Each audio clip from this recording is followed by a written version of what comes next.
Thank you for coming. We're just going to start by giving you a little intro about who we are and why you should be listening to us and what we do. But just to get started, who's read the playbook? Show of hands. Yeah, a few people. In the back. Perfect. How many people here are parents? A couple of you. Perfect. Anybody considering being a parent? Anything like that? No? Who wants to hire parents? Next. Good. Okay, so just get started with a little bit about me. So my name's Anna Mackenzie. And what's up Anna on Twitter, so feel free to follow me or tweet at me anytime. I'm active, as they say. So I'm the founder of the Expecting Playbook, which is a toolkit similar to the Parenting Playbook, but it's for when you're preparing to go on leave. So there's lots of tips and tricks in there, particularly for people who are thinking of being parents. And sometimes we might kind of touch on stuff that's in there, like a managerial plan.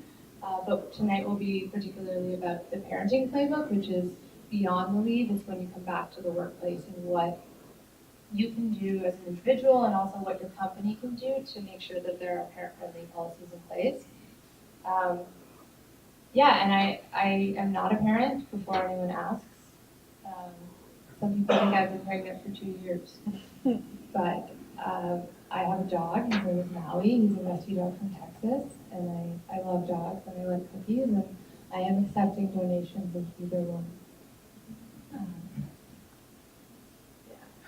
Awesome. Hi everyone, I'm Amanda, and that's my daughter Fiona. She's 4, so I've got Fiona who's 4, just started JK, and Everett who is 2, and he isn't in JK. He's at home.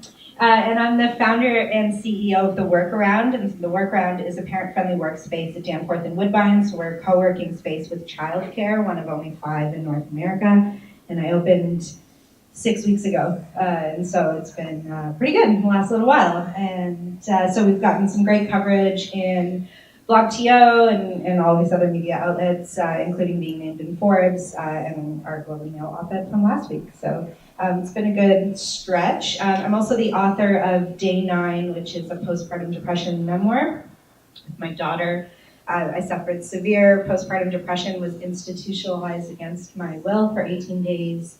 In a hospital, and then got out, went back to work for tech startups, took a company from 4 employees to 42, and then left that to start my own company. And so the book is really about resilience and how mental health is an illness like any other and can be recovered and conquered. And Anna and I have worked together on the playbook, and what I love so much about what Anna said around not being a parent is there's 3 of us actually. There's also Nora, who we can flip to on the next slide. And we put together the playbook, and we're in 3 life stages. So we've got Anna, who is our non-parent advocate, as we put it together, and who wrote the playbook. And what's so important about Anna's work is when you approach your employer about maternity leave or paternity leave or questions of pregnancy, they assume that's because you're pregnant and about to leave. And so to have an advocate like Anna who can say, where's the pumping room? Or what is your maternity leave policy? And she's asking on behalf of all of us. It's so critically important to have an ally like her. And then we have Nora here, who is like 9.5 months pregnant and absolutely not willing to come out tonight, and all on to her, but we wanted to make sure that we did a shout out to her because she was our co-author on the playbook. Yeah, and just one final acknowledgement, the little bears that you see are designed by Dre Croft. She's a designer at Leap, so just wanted to acknowledge her for her great work as well. And then we'll kick it off. Yeah, so this is a high-level view of what we cover in the playbook, so we're just going to go over this quickly to give you an idea of what you would find if you did decide to read it. It reads really well, kind of like a children's book, because of the really nice designs by Dre. But we start off by talking about how you become a parent-friendly workplace. And to some people, like, what does that mean to you? What do you think of that? Anyone? Flexibility. Yeah, that's usually the biggest one, is flexibility. So what we cover is why you should be parent-friendly, how to become parent-friendly, what to do when someone comes back from leave. So very often, for those of you that work in startups, so I've worked in startups essentially for my whole career, a year in startup land is like a light year, right? Employees are changing, things are changing. You go on leave, when you come back, you're coming back into a completely different situation, which means your employer should be re-onboarding you. So Kim, like what you were sharing, thank you so much for that. I want to acknowledge you for that as well. That's an amazing access point for you guys to see like what it would be like for someone who comes back into your company that's basically a different company. So you're really missing the support factor there when you don't offer some sort of return policy. So we do have a managerial plan that you find in the Expecting Playbook, but we explain why it's more important in the Parenting Playbook. Do you want to talk about childcare? Yeah, childcare. So when I found out I was pregnant with my daughter 4 years ago, the first thing I did was get on a wait list for a midwife. That was the thing I wanted to do, and had heard that there were long wait lists for that. And then about a year into my mat leave, someone said, right when I was about to return to work, like, what's your plan for your daughter? And I said, I'm going to start checking out some daycares. No idea that the wait lists are 2 years long. And thousands of dollars per month, so much so that I didn't believe it was true. I had to call up a bunch of daycares and like, just tell me, like, what's going to cost me? And then to find out that daycare in the city ranges from $1,700 to $2,200 per month per child knocked me off my ass. I couldn't believe it. And for somebody who's been told through my entire career to save for RESPs, like save for RESPs so that your children can go to college one day in 20 years, but in fact you need more than a university amount of savings for a child when they're 1, means really we need to be talking about childcare far earlier than once we actually have our children. And so affordability is an absolute issue and crisis in the city, and the other is accessibility and just finding the spaces, if you can find the space, and then navigating the list. And what's so challenging that we noticed from talking to other startups, and when we talked to other startup leaders, was if you're working in an organization where those leaders don't have children, or they haven't had children in many years, so they haven't faced the childcare crisis lately, this just doesn't enter into their ecosystem of problems they're thinking about. And so then where's the support for that employee in navigating the childcare system, navigating those wait lists, and finding out if there's subsidies available for them? And so a lot of the work for the playbook was, we just wanted to call out current state. This is how much childcare costs, and this is what you need to prepare for. And I think, honestly, I can say we were pretty surprised at how many startup leaders and leaders of tech companies didn't realize that was true, didn't realize it was a problem at all.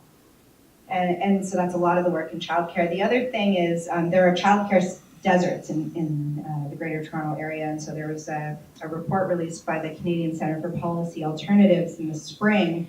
In the east end of Toronto, where the Workaround is, there's only enough spaces, licensed childcare spaces, for 28% of families.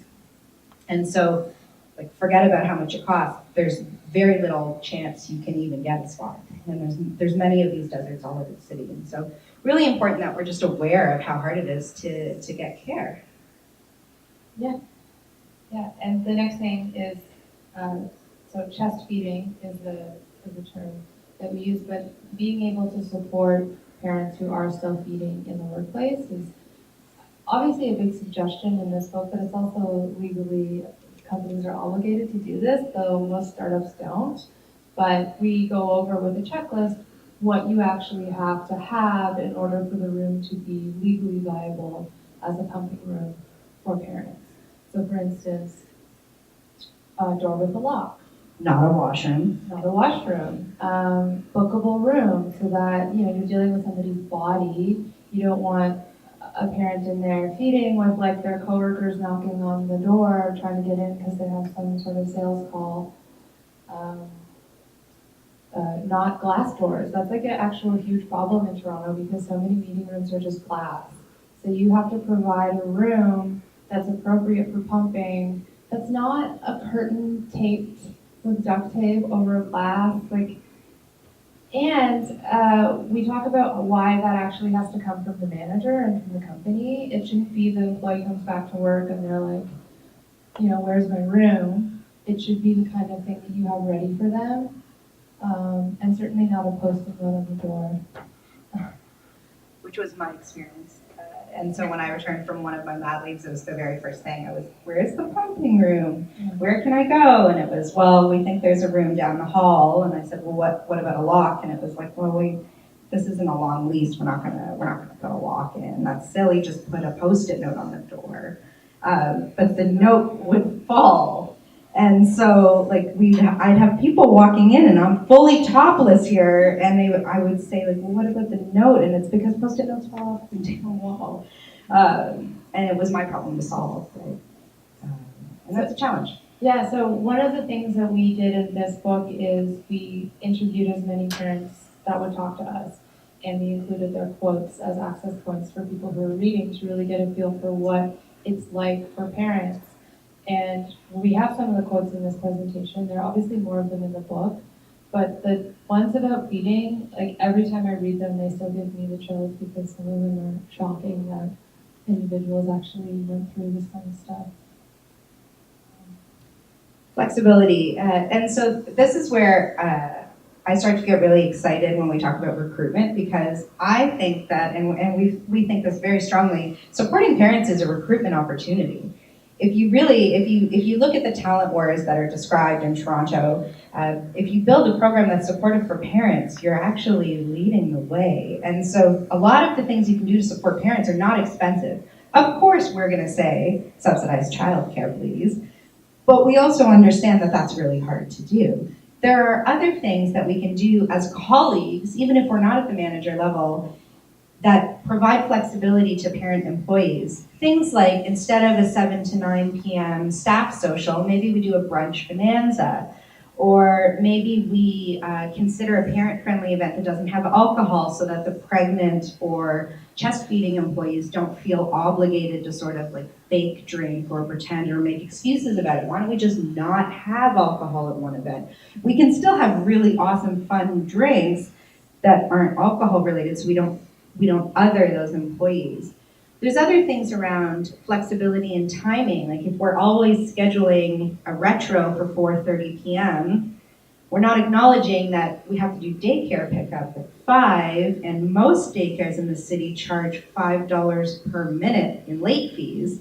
So if you set a meeting for 4:30, imagine the psychological stress on that employee who's sitting there watching, hoping that the leader can talk quickly enough so we can get home to our kids so that we don't have to spend more money on top of the already outrageous childcare prices just to pick our child up so we can go home and make dinner.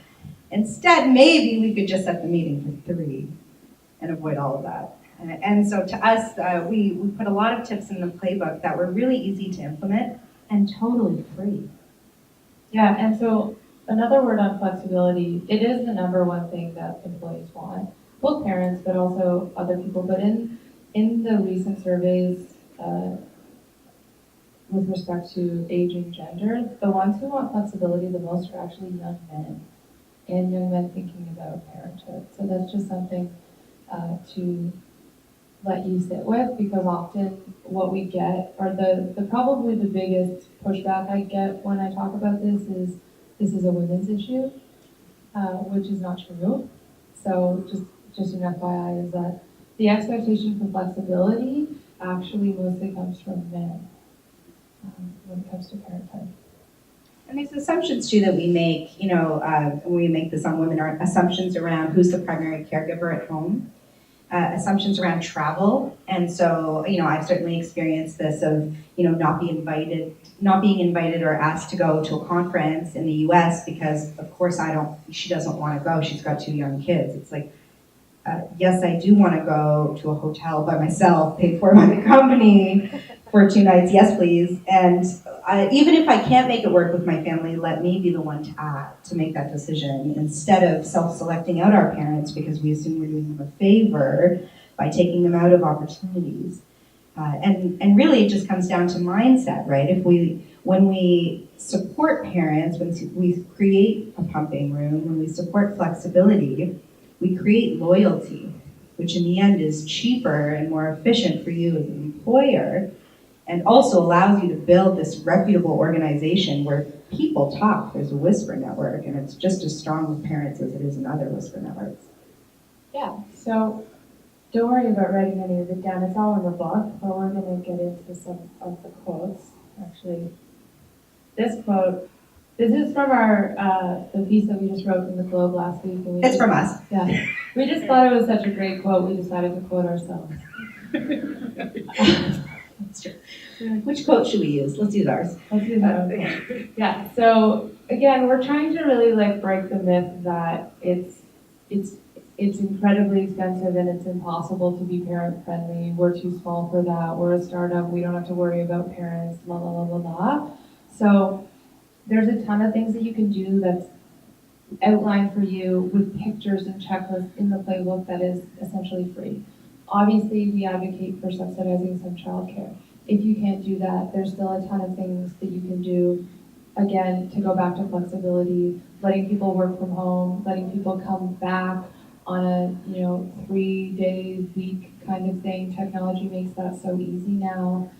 That doesn't cost you anything. There's a ton of examples like that in the playbook to kind of bust this conception that like childcare is out of reach for startups. And I think what you said is so important around, it doesn't apply to me, this is a women's issue, or it doesn't apply to me, I'm not responsible for hiring, we have an HR department, this isn't me. You can be an ally. You can bring the playbook and say, I went to this great talk last night, and I have this playbook, and really cute drawings of polar bears in it, and the font is large, and it's quick and easy to get through, and you can just drop it on some tables for people. There's lots of ways to sort of advocate for parents and for children without having to wait for an HR issue to come up. So this is a quote that is from an actual parent in Toronto. I don't know if I should read it aloud or should just give you the time to read it. But essentially it's talking about what Kim was sharing about, which is she came back from leave and she came back into a completely different situation, right? Because her boss was completely different, the team was completely different, no one really cared, no one onboarded her. Think about the stress that would have on someone when they're navigating now 2 identities, both being an employee and also being a mother. And there's no process for that. It's no question that this person left this company. Is it shocking to anyone here? Does it sound like a good experience?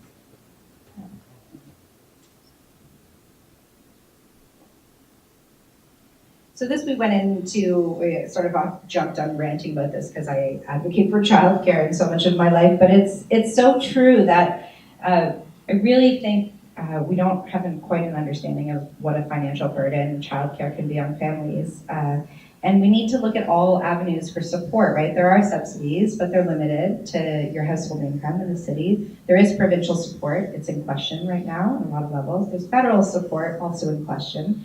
And so there's all different ways that we can look at accessing childcare. Yes, there's home care. Yes, there's families. Yes, there's lots of different ways to access childcare, but it doesn't really take away from the fact that it's expensive and timely and costly to employees who need to take time off. And if we look at this as a gender pay gap issue, the other thing is that we know for a fact that women are making 70 cents on a man's dollar. And so if you have a heterosexual family and you have 2 earners, who's most likely to be making more money? And if the woman is making the least amount of money, who's most likely to step out of the workforce because they can't afford childcare? So it means we continue to perpetuate all of the stereotypes of working because of all of these different factors that ultimately come down to we need to better support women and we need to better support parents. Yeah, and the only other thing I'll add, which kind of goes back to our quote that was in this quote. Does anyone, what does millennial mean to you right now? Well, how old do you guys think millennials are? Shout it out. 35. Yeah, that's right. Anyone else? Yeah, so a few stats for you. The largest core of individuals working in the startup industry are millennials.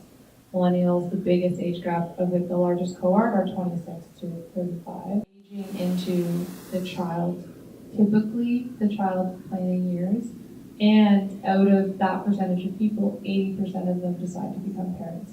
So thinking about parent-friendly policies as a recruitment tool is going to be huge for who you actually want to recruit. A lot of the time, the job descriptions that you see, you're looking for people with 3 to 5 years experience. Well, guess what?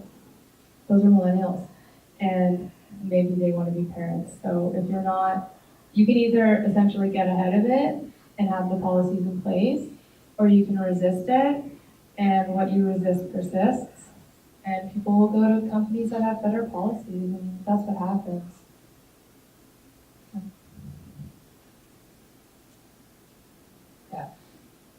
Yeah, and so, you hear these stories over and over again. I think when we were collecting surveys from parents in Toronto, we heard this over and over again. The number one request was flexibility, and then the other was like, do you have any idea how long the daycare wait lists are in Toronto? Just make sure you really know that. They're very long. My son is 2, and he still hasn't been accepted to a child care center. He comes to the workaround with me, or my mother watches him. We're still waiting for this because we're in a childcare desert area. And so if you're not on the list, pretty much the minute you get a positive pregnancy test, you're probably behind, which is really hard to wrap your head around if you're working full time, right? And then now you also need to go out and do daycare tours and leave deposits also, by the way. Yeah, and a few other things that we touch on the playbook. There's childcare on like a good day, which is just someone's watching your kid. And then there's emergency childcare when like something happens and you still have a meeting and your kid is sick and you have to do something. And that's why places like the workaround are great. But there's a lot of different aspects to making sure your child is taken care of and making sure that your employees are supported when it comes to that decision.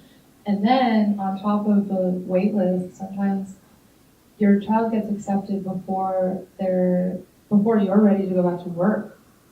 But you can't give up the spot because then your kid will never get into daycare. So it means you all of a sudden you have to go back to work sooner than you thought, and you have to pay for very expensive daycare because otherwise they're not getting in.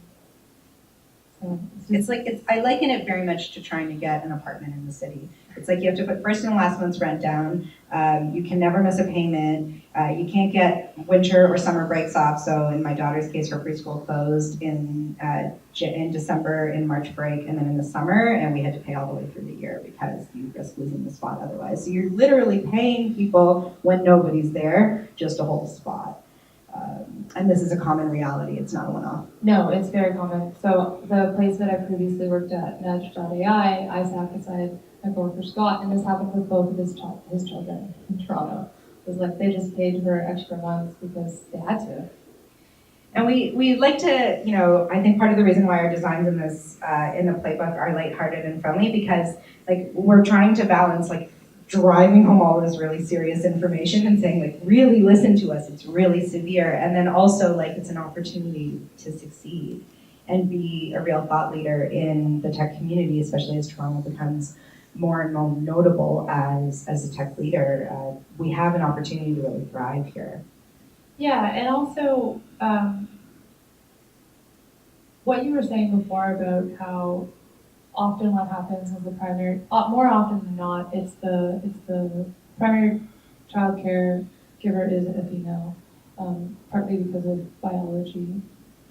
And what happens is that career is the one that takes the hit. And when the industry isn't there to kind of support the return back to work, it means that women leave the industry. So if you look around and you don't see a lot of women executives, there's a reason for that.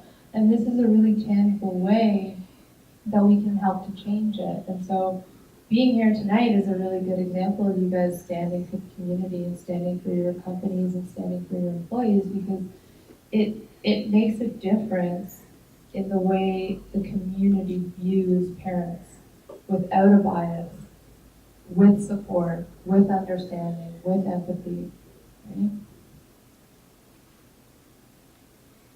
One of the pieces that we both have done in lots of job interviews, and so Kim, you mentioned it in leaving the organization after you return from leave. That's the experience I've heard from almost all of my friends who are parents, is that they return from leave and they're probably out of the organization within a year. And that's partly because of that return, that the feeling of what happens when you return, being treated like a human being, being honored, and for this major life transition you just went through. And one really simple, free, easy way to make everybody feel welcomed, include the pumping tour in your tour for everybody. Every single person who comes in the office, say, let me show you the pumping room. Don't make them be the one to ask, and don't make assumptions on who wants to see the pumping room. Just show everybody. That way it becomes memorized in your common language and how you give a tour. Be proud of it. Your most junior employees, when their friends come over for after work drinks, show the pumping room off, because it's so awesome that you have it, and be proud of it, and it's free to do. Yeah, and you should show it. This is a really great way to improve your hiring process just in general, is to let your candidates know about your policies when it comes to parenthood and also your pumping room. So a little bit of my experience, and I work as a software engineer in the industry, so I've done a lot of interviews with different startups. For a while I did it just to see what was out there. I kind of wanted to know like what the experiences were like, and I would always ask. This was actually before I wrote the Expecting Playbook. It was one of the reasons I did it, was I would always ask, because I knew that my skills were in demand enough that I could be loud about this kind of stuff and see what happens. And also I didn't have like the emotional burden of like expecting. So if these people told me, we're gonna go in a different direction, which did happen with one company, because I guess they thought I was pregnant. If you tell the candidate right away, for someone like me, if I'm going to go to a company, like I'm going to look for somewhere where I'm going to be for a while, and yeah, maybe I'm going to think about having kids someday. So if you have those policies in place, I'm much more likely to envision myself staying there. And the other thing that, people tell me about, here's our glasses policy, here's our gym policy. Like, you don't know if I work out. Why are you telling me about the gym policy? Why don't you tell me about the parental policy? It should just be standard for every person that you're interviewing. And you should have the pumping room. And also get a pumping room. Yeah. TWG has a really good one. So this is, this quote still gives me chills when I read it, because I just can envision this happening to someone. I know who it is, but yeah, I had weaned myself off with the daytime feeding, but was still nursing at night. My boss decided the project was going to run into the evening. I was leaking right through my beautiful silk shirt and jacket, so that was a pretty traumatic return to work. I think I got home at midnight my first day. So the backstory to this was that she actually went into the closet in the boardroom to see what was going on with her shirt, because that was when she was usually doing her nighttime feeding, and her boss had no concern for her as an individual or as a parent in that day. And I just, sorry, it just makes me upset to read it, because I can't imagine what that must have been like. So this is our main thesis of our talk, and what we close with. Supporting parents is the new recruiting, marketing, and sales opportunity. And so, we see a lot of talks in the city, and they get pretty full. Sales opportunities, marketing, how do we hire, how do we find talent, how do we exceed? Guess what? Support parents, and you win. If you want to create talent who are hyper efficient and productive, and this is one thing that I am living proof of. I have 2 small children. I've worked in tech for 15 years. And after my son was born, he's 2, I was off for a year, so I've been back for a year and a bit. I wrote a 96,000 word book that was published by Canada's largest publisher. I launched an 8,000 square foot co-working space. In our first 6 weeks, we have 113 members. I got 2 Globe and Mail op-eds. and national media coverage, and on Wednesday, breakfast television was at my studio, and I did all of that after I had 2 children. I say that not to brag, I say it as your proof of concept that parents are by far more efficient than anyone on the planet because we have to be. We can't scroll Facebook. We don't have time. One of the things that's so interesting to me about the workaround is we have 3 membership options: half day, full day, unlimited membership, like any other co-working space. Guess what's the most often purchased membership? No, half days. You know why? Because they get in, they get out. So they got other things to do. But here's what I've been asking everyone is like, so are you gonna work tonight when you get home? Do you have to get back online? And they're saying no. They're getting the same amount of work done that I watched in all of the incubators in the city, and I've worked at most of them, and they're doing it in 4 hours because they have to. If that's not hyper-efficient productivity, I'm not sure what is.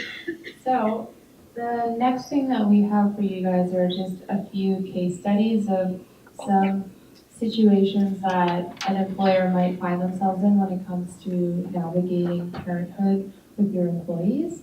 And this is open dialogue, so if you have an answer to one of our questions, please feel free to grab one of the mics or put your hand up and someone will give you a mic. If you have a question about what we say, feel free to engage with us. This is a conversation, so please participate. Okay, we ready? All right, hypothetical question. We're looking for real answers from you. So we're going to change it to Julie, the developer. So your most senior developer, Julie, she's 6 months pregnant. There's a major iOS product release beginning in 1 month's time, and you'd like to promote someone to lead the project. Your most obvious options are Julie, who is the best candidate for the job, but likely is going to begin maternity leave midway through the project, or her more junior direct report, who can be mentored by Julie and stay on right through the launch. Who leads the iOS project? Both. Oh, why? Tell us all about. So you said both should lead it. We're I'm gonna send you a mic. Yeah. So you hired Julie into the role on a permanent basis, and you allow her to mentor dude, I forget his name. More junior person. Right, for those 3 months. And then you create a wonderful development opportunity for that individual while she's on leave, because he can backfill her. Interesting. So why does Julie not get the full-time role right away? I said, no, She she gets would get it. the full-time role. Yep. But she mentors, so you do both. She can get it. She does the first 3 months. She would return to that role when she comes back from leave. And on her leave, that individual can backfill her on a contract basis. They work On a together. secondment, yeah. Anybody else have thoughts on this? Should we share what happened when we went to a tech leader conference that we won't name? Yeah. We asked the same question at a different conference with a much different audience, and their answer was, of course, junior person. Unanimously. End of discussion. And like argued with us for a while about why there was no way Julie should get the job. Yeah, grab a mic so people hear. Julie sounds pretty senior. I would think it doesn't take her as much time as it takes our junior colleague to work on this project. But even if you assume the time's about equal, she still has the seniority to lead this project. So I think she should still lead the project. I would imagine, given her timeline, she would work pretty efficiently to get it done as well. But if not, I agree, there's a great development opportunity there.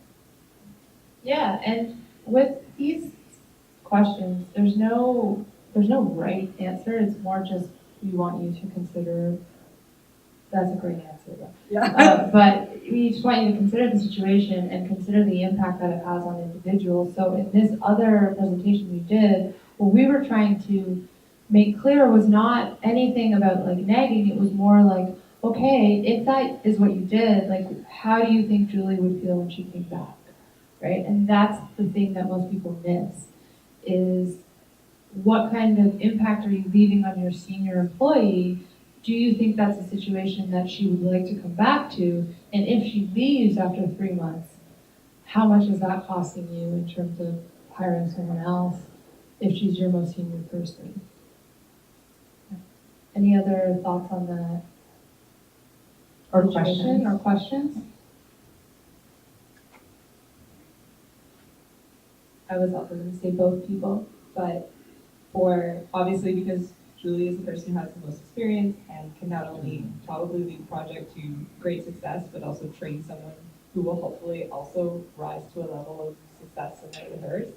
The other thing too is that, and I've had this happen to coworkers that I work with, you never know what's going to happen in the final months of her pregnancy. She could, have the child a month early, and, without that backfill, that's equally prepared because they got to work side by side with this super senior person who has been given the opportunity to mentor someone, that project could be worse off.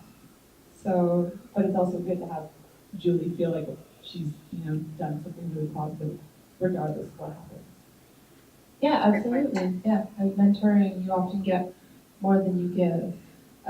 And really the point we're making here is to just get into communication with your employees and try to put yourself in their shoes when it comes to how that experience would be. That's so much of what the playbook is all of these quotes so that you can put yourself into the shoes of parents, especially if you aren't one, but even if you are, everyone's experience is different and there are a million different paths to parenthood. So creating empathy for everyone is a great way to build a really diverse and inclusive and supportive workplace in like a real and meaningful way. Is that a real life case study? Is that a real life case study of somebody that you know that's not named Julie, and then you ask the question to a group of people and 90% of them said, like, I know, Take the it's junior, like you yeah. said, like, this room is gonna say Julie, of course, and mentoring, but that's not actually how things work. Or raise your hands if you think that your company would have reacted that same way, or is that how you would have wanted them to react? Yeah, that's a great question. Raise your hand if you think your company would have reacted. Like, given the mentor opportunity to Julie and the other person. Yeah, so what normally happens is what we ran into at our other presentation, which is bottom line. Of course, it's the junior person. We have to think about Too It's expensive. too expensive. We have to think about the money and stuff like that. And I think the risk of leaving Is high. 6 months, like you're almost done, Yeah. right? Who knows what's gonna happen, right? Really? I just Like, for everyone I know else. for sorry, but I just think it's not the reality as nice as it sounds. Yeah. Like I think that you're probably like 90% of people would react the way that you expected them to react. Right, but that's why we have events like this and tools like this, is to change the conversation, because a lot of the time it's not that people are coming from a place of malice, it's just, I never thought of that. That's usually what it is. It's like, oh, okay, yeah, that's a great answer, didn't know I could do that, kind of thing. And we're not protected under this umbrella of like cost beyond everything. Like we get it, we're startups, things are tight, but like if somebody could actually do a side by side on the cost of losing an employee versus retaining them, you would see you're burning money. Yeah, it's always more expensive to hire a new employee. Here's a good example we haven't talked about yet on school-age children. So only 4 months into the calendar year, Ria's used up all her paid vacation leave on sporadic days off. You know, as her colleague or as her boss, that she is a child in junior kindergarten.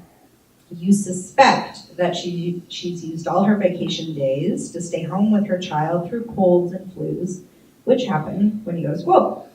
Ria has requested to work from home occasionally, but your company has a strict in-office policy. So how do you manage Ria's request? You change the policy. We go through that every day. And you just, who has a in the office policy every day, especially for things Some like of the largest tech companies in Toronto. that. Yeah, you wouldn't go somewhere else. No, I really, think they- change the policy.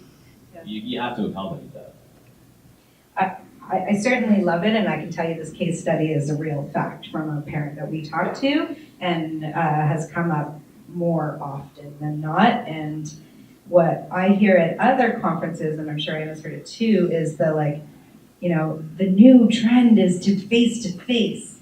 Forget the conference calls and forget the Zoom. I get everyone together, and it's So innovative, talk to each other. but work from home sometimes is so critical to a parent who's home because their kid is sick.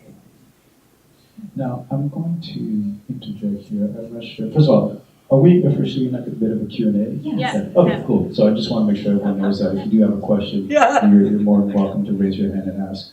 Now, I don't know if I was dreaming, and I'm going to say this, but did I read somewhere that some companies are actually sort of employees are sort of like donating days, basically saying, hey, you know what? I'm like 32, pretty healthy, I don't have a kid, not in a relationship. I'm going to throw like a day or two of my vacation in this kind of pool that people can like pull from. Now, am I dreaming, or did I just, is that really happening? Matt, are you? Oh, really? Okay. Cool. Apparently it's from Matt and Pat Lee, so, and again, I don't know if I'm dreaming this or I just made this up and solved the issues of the planet.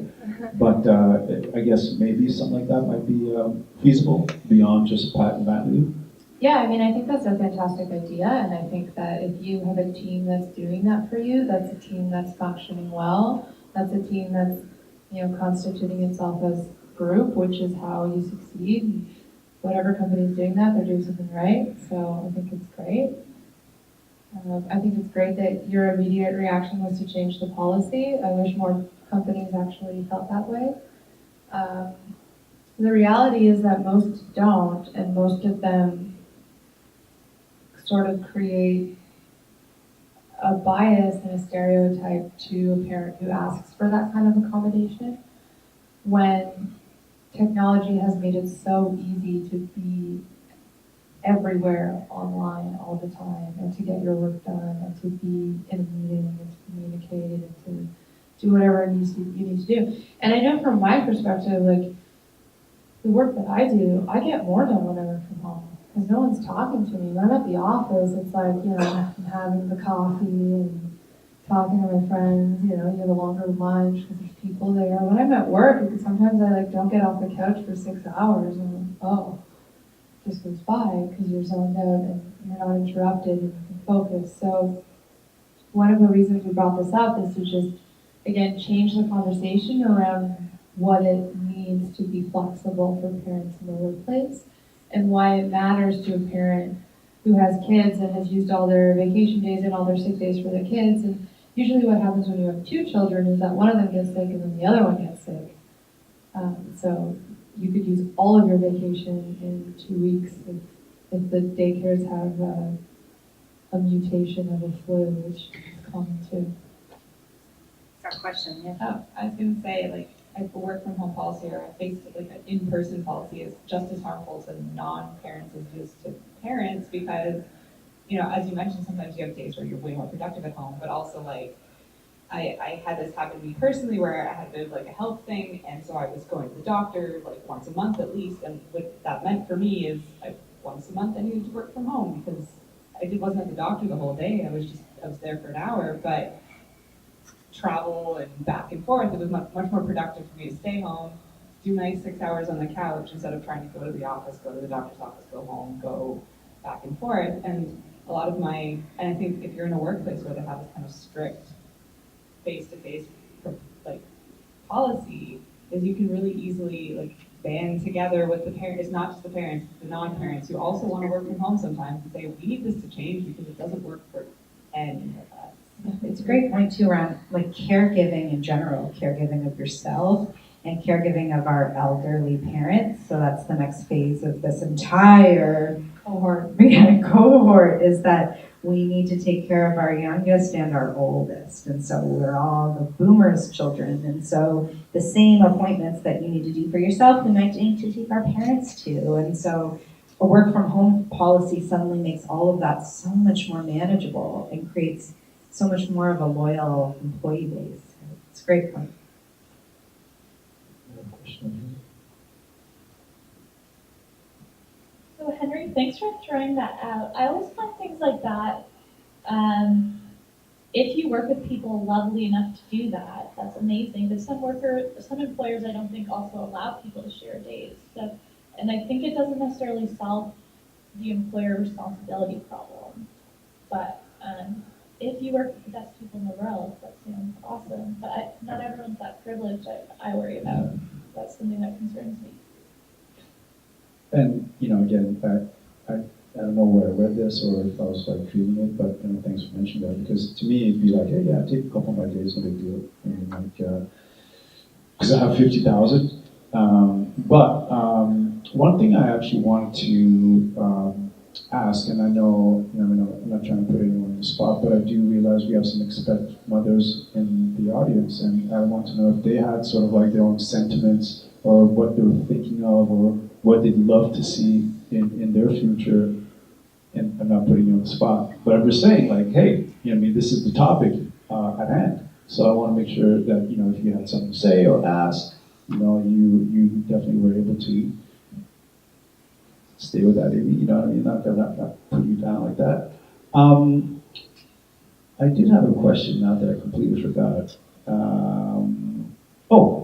So the Parenting Playbook, you do mention the fact that, there is a startup culture and what they potentially think of. And we obviously have also long in the tooth enterprise companies that have been around for a million years. Do you feel like there might be a book that might more apply to a startup culture and one that you might sort of craft for old school long tooth enterprise? So all of the policies can be applicable to any company. We focus primarily on startups because that's where our expertise lie, and also because with the Expecting Playbook too, it just didn't exist. Because you have to understand, the conversation has begun in the last 2.5 years. Before that, it was I was asking this in interviews, and people would laugh in my face because they're benefits are important. And when you look at companies like TD Bank or even law firms, they have amazing policies. It doesn't mean people use them. That's a different issue that someone else will run an event about. But they have great policies because they know that they have to, and they have great HR people because they know that they have to. But all of the tips and tricks that we use are applicable to banks, they're applicable to startups, they're applicable to CDC, they're applicable to schools. I sent this to a friend of mine that's a teacher at a private school, and she was like, oh my God, I didn't even have this here. They're universal because they're just good policy. And some of it is mindset shift too, right? One of the things we talk about in the playbook is the new parent gift. So we see this a lot, right? People, either the employees rally together and throw in a pot of money to get a gift, or the employer might have a system where they just send diapers or flowers. How amazing would it be if the employer or the employee team pooled together for postpartum therapy, or sleep coach, or a naturopath for postpartum care? Those things are expensive, and in a startup, we don't have benefits to cover it. How amazing would those things be? We don't need a flower basket, and we can get diapers. We have lots of online delivery services to manage that part of it. But the gesture that would go from a new parent gift that says, I care about your whole self, would speak volumes, right? And any company can do that. I think the larger companies assume it's kind of taken care of and it's not their problem.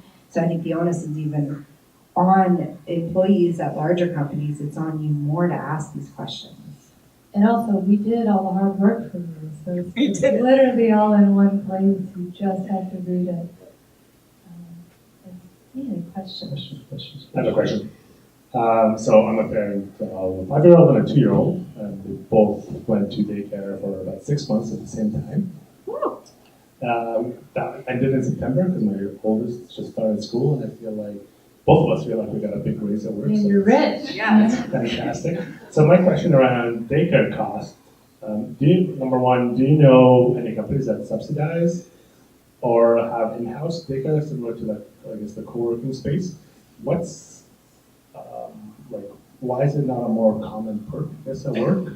is it really expensive to, like in my head, it seems to me that it's like you're hiring 1 or 2 early childhood educators and have a room that's up to code or something, and you should be able to do it. But I mean, that's how I launched the workaround, is I was like, what do you mean nobody has this? And pretty much exactly what I did was hire a bunch of early childhood educators in a room and the side.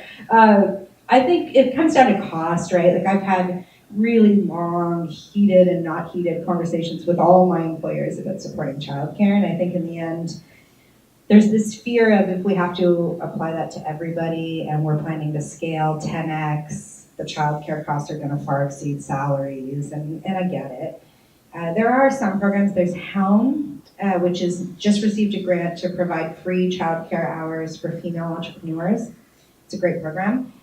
Kids and Company has a model that works pretty well. The model that a lot of tech startups use with Kids and Co is if the company has subscribed to be part of Kids and Company, the parents can skip the line. So you basically get guaranteed a spot, which is a pretty good perk, but 100% of the costs are still on the parent. So it's not cheaper, but it at least gets you a spot. So that's one, and the cost to join Kids and Co as an employer is very minimal.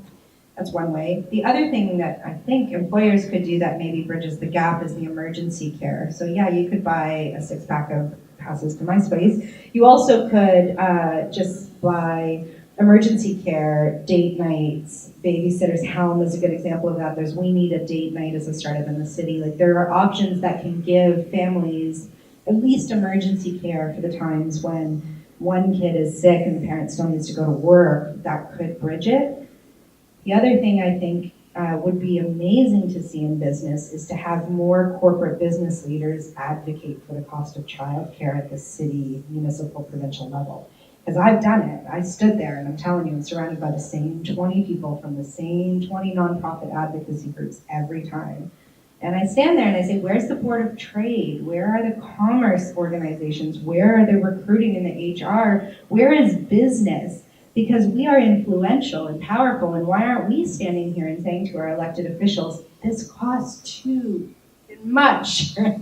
And so, you know, if we can't pay for it, we could work to bring the cost down. funny story on that. So when we had our first, did the calculation that it's actually cheaper to get a second mortgage and have someone living in that, an early childhood educator living in for free. And I was leading a marketing team before I joined the workaround and started the workaround. If both my kids were in care, I would have been paying money to go to work. Yeah, My entire salary I was just plus. gonna say, it's actually a deterrent because it's actually cheaper to stay home. It's cheaper to stay home. I would have saved So money. it's Yeah. cheaper, like you don't think about the career opportunity cost, but it's actually cheaper for the wife to stay home. It's financially While- cheaper to leave work. Or the husband sometimes, but it depends. Yeah. If a woman makes 70 cents on a man's dollar, most likely the woman's going to stay home. There was actually one couple that we talked to about that, and they did the calculation, and I think they were definitely in the red when she went back to work. But they made that decision as a couple that like, we're still gonna do this, and they were in the red I think for 3 years before they got out. And like now she's one of the most successful people that I know, but you know, Not everybody can do that. not everybody can do that, and also not everybody has a very supportive partner who's willing to do that. There's a couple lessons in there for sure. But it's just something to think about in the sense that like, what situation are you creating for leadership in tech if there's this huge barrier to who can get there? Did you run into, in some of the interviews, anyone that might have, picked up and left and gone to a different city or a situation like that? And I say that as an example. So my brother, Silicon Valley, living it, it's, no real support around, the family is not close, so it's kind of like stretched. Whereas one of my best friends, both families, within like 30-minute drive, and they have like brothers and sisters who all have kids already, so it's like they can drop it off anytime when they need it. So with that being said, did you, in your interviews, have you run into anyone who's like, no, we packed up and we moved to like Denmark? It's usually the parents of the individuals that move to where they're working in order to take care of the child, like Amanda's parents and Rita's parents. Yeah. That's what usually happens. But then again, you get into that like bookends for millennials where they both have childcare and they have elderly care. So, in the question of childcare, like, we know that not all companies can afford it. Those are just the facts.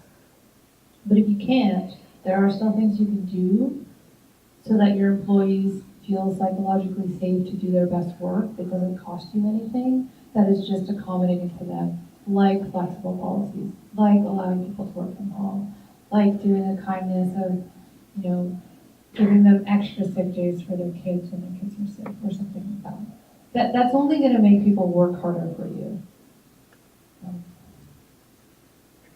Hold on, so everyone can hear me. I know you're excited.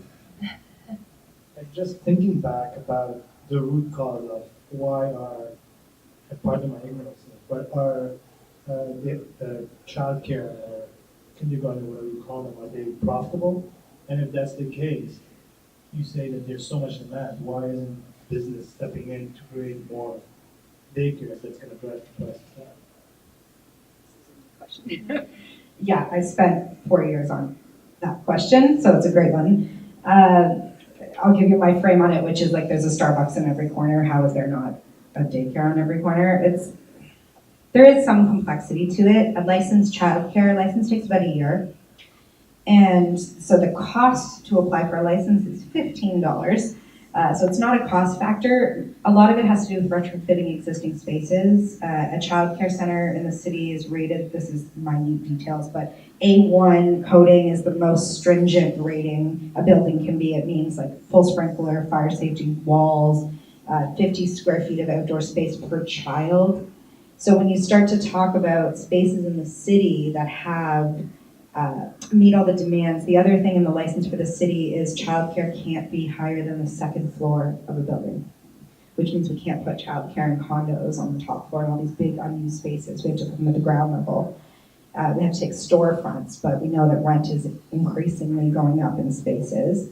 And so I don't have the answer. My observations are that these forces of pressure to get a license and the difficulty in getting a license has a lot of people walking away.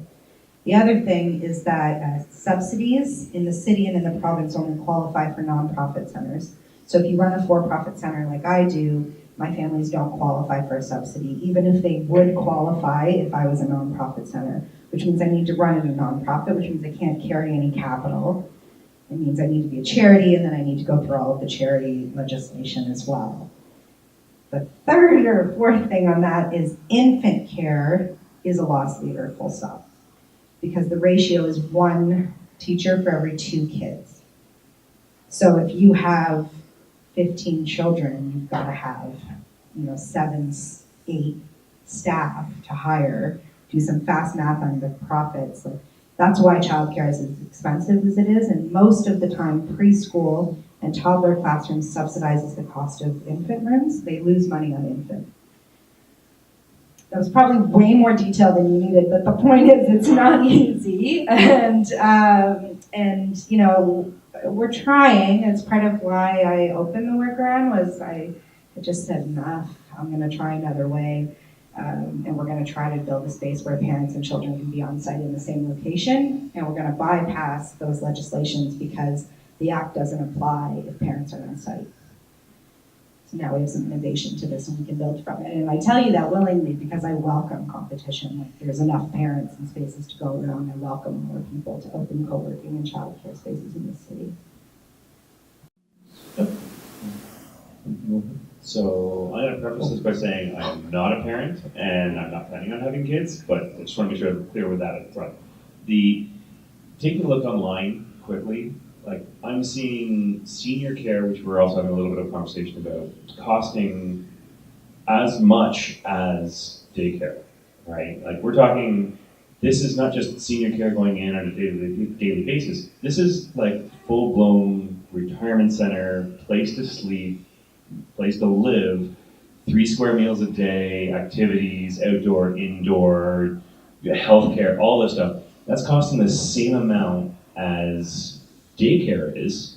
Plus, there's all this extra stuff like, hey, you need to be in there like 2 years ahead of time. You need to be paying this much per month, even though your kid's not going there yet. Like, to me, that sounds like exploitative. And correct me if I'm wrong, but like, that really comes down to it is. They're preying on parents' needs and wants to have their kids at specific locations, and they're cranking out money because of that. Now, again, somebody who's not having kids appreciates the fact that you're taking a look at something else and doing this in a different way, and I thank you for that. But like seeing that side of the industry and seeing why you want to change that, like something has to change. That's not hey, we need to go to the government and say, can we get subsidies for this childcare because it's currently costing us so much money. It should be, why is it actually costing us so much money? You're saying $1,400 on average. 17. Sorry, 1,700. Like a 500 square foot condo in this city is currently going for that. And that's not even an exaggeration. That's a shitty condo. Pardon, sorry. That's a really terrible condo, even at that price, to rent at that money, right? And that's per child. That's exploitative. Very well said.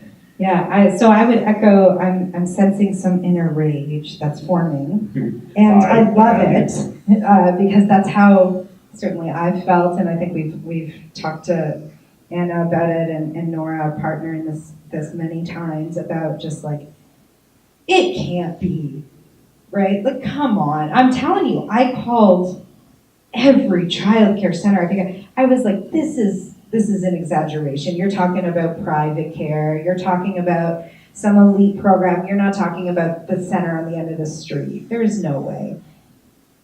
It is, and it's not exclusive to Toronto. You know, we're the most expensive in the country. Vancouver, Alberta has a crisis as well. Most of it is ratio driven because of the staff costs, right? The minimum wage and all of the factors that come into it, the cost of rent. Like there are costs in childcare. It's not a startup. And so we can't build in the same way. But I agree with you. It's really hard. I would like to get back to something specific that you said around the beginning of your presentation. You said that in Toronto East End, there is about like a 20% childcare availability at the moment. Did you mean in general, or like more for the 12 to 18 month, or 18 month to 24 month, and so on? Yeah, that was a report by the Canadian Centre for Policy Alternatives that said there was only enough licensed childcare spaces for 28% of families east of Pate Avenue, and that's for licensed childcare for under 2 years old. So infant, preschool, toddler preschool, those 3 age groups. And then it decreases once we go to over 2.5. That's usually when the costs go down. But for the most part, licensed childcare spaces full stop. There's only enough for about a quarter of families. It's exactly my situation, so that's why I was interested. It's a fact, and I'm sorry. So I have a comment, but just to support all of these comments, when I was pregnant with my first child, I got on a wait list at about 6 months pregnant. When she was a year old, I was still not on. I still didn't have a daycare spot. And so a nanny share program where I shared a nanny with someone else was actually cheaper for that first year of the daycare. For one-on-one care. Which was insane. It was still extremely expensive. And then we ended up getting into daycare. All of that being said, I think you touched on this briefly when you talked about dads, but I think one element that's really important in terms of supporting parents and supporting women in returning to the workplace is really a workplace examining what support that they're offering for dads to be able to leave early a couple days a week or when they need to, for dads to be able to stay home and do sick days. My husband did it today with our youngest.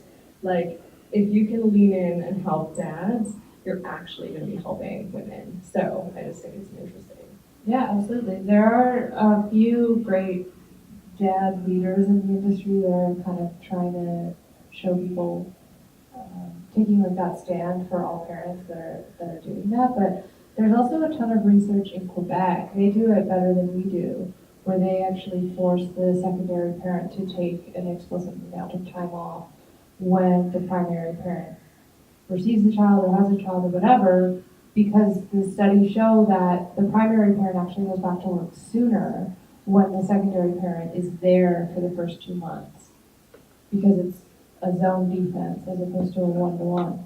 That's good. I like it. Where I work, it's the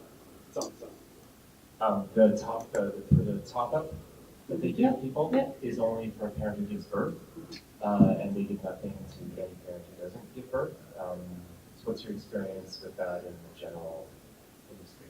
So you can split you can do it so that the parent who gives birth takes a specific amount of time, and then the secondary parent takes another amount of time. The government, you don't get more money, you get more money over a specific, or you get the same money over a specific time span.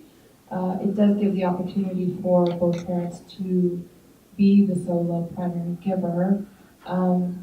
Most companies don't also top off the other parent, except for Amazon, which actually does full top up for secondary parents. So if I worked at Amazon and she was my partner, she would get top up from Amazon. I have heard of some companies in the city where that's changing, where parents are starting to say, the dads in particular, or secondary partners, second caregivers, saying that they'd like the top up. Or they ask for a salary increase. That's right.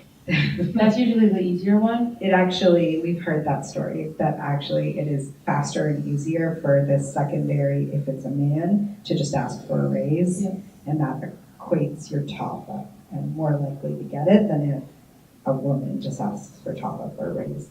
Sadly, true. But with back to men as parents, there's a few sort of, there's a few really gold standard stories, and there's a few stories where, like, I know parents who went into the HR office and asked to take we're gonna have a baby in a couple weeks, like I'm thinking about taking leave, and they're basically like, well, you may as well pack your desk up too, kind of thing. So there's still some really horrible stories out there that people are facing, real life horror stories happening now. If we talk to the parents, like I said, the hair on my arm stands up sometimes. It's worth saying, like, a little bit of how we put the playbook together. You know, we met over the summer. Anna had done the Expecting Playbook, and Anna and Nora reached out and said, can you write some things about childcare, which you've seen I can do. A lot to say about childcare. But when we put out the call for surveys to parents, like, we pulled a ton of stories in like a month. We did in August. Well, it took July. I started doing it at like 3 months out. It just took a while to get everything. And then when we pulled it all together, it was pretty quick, and I think it speaks volumes to, like, it wasn't that hard to get stories, good and bad. But once we reached out and we said, like, share your stories, parents, they want to, because it's so driven to your family and your emotional self and your definition of self, your experience as a parent. And so good or bad, I think parents want to share it. And so, you know, it would be awesome if there was a parenting playbook where we had a whole bunch of really amazing stories, and we didn't get these stories of very well-known tech companies in the city that many of us strive to work for, where the stories are awful. Yeah, it's like some of them also wanted to be anonymous because they're still at the place where this is happening. So they don't feel comfortable, but they want to at least be heard enough that maybe someone will question what's going on at their workplace. Yeah. There was one company where they listed their parenting, like their parental leave under disabilities. Like, come on. So that's just like to give you an idea of like the state of the union. And obviously there's some really fantastic companies out there. Do you have a question? There's a mic coming to you.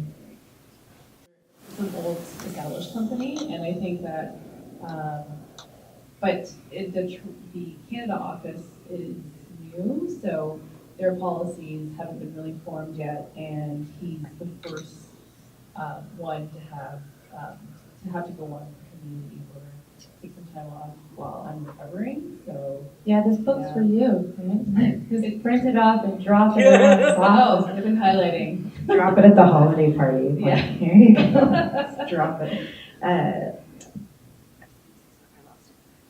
Thank you for So- sharing that. Right. Why do you think it's so expensive? Because early childhood educators, I used to work at a college, and I used to be also really embarrassed that they weren't really upfront with students who are interested in this program about their salary projection. Those aren't stable jobs. They don't actually make a lot of money either. So where do you think all this money goes to? Because I don't see it necessarily benefiting the providers. It's the ratio, I can tell you that. Like I sit on the board of my daughter's preschool, and it's a nonprofit preschool, so I've seen all of the numbers. They've been around for 37 years. I looked back just for fun. And it's ratios, like the cost by far, then like 90% of the cost go to staff. It's expensive. The facilities, the rent, like I said, you have to have a facility that's rated for childcare, and that's not cheap. And you have to maintain it, and that's not cheap. I would say that's far and away the vast majority. Most of these centers are not, they're asking parents to bring in boxes of Kleenex, right? Like they can't buy Kleenex, and we just shipped in like a whole Costco box from my daughter's school because they asked us to donate it. It's stated it is, it's most of it is stuff. It's the vast majority. It's just the sum of all of them because of the ratios. And I hear you on the costs themselves. Like we've advocated that it is so difficult that early childhood educators teach our youngest children, and the studies have shown like 80% of brain development happens before a child is 3 years old, and yet we pay early childhood educators minimum wage, and in some cases, some states, I've talked to early childhood educators where they're making $8 an hour. It's really hard. No ECEs here, and I wish I'd thought of that because I have a couple of friends who are ECEs, and they used to tell me how not memorship was at times. Tell them about her place. I'm hired. Okay, there you go. Actually, I think one of them left the industry for sure, or went in a separate branch of it. But with that being said, I think we are going to, conclude the night. First of all, I want to thank Anna and Amanda for sharing this playbook with us and an opportunity to sort of have this conversation. And this is, please, Bob, and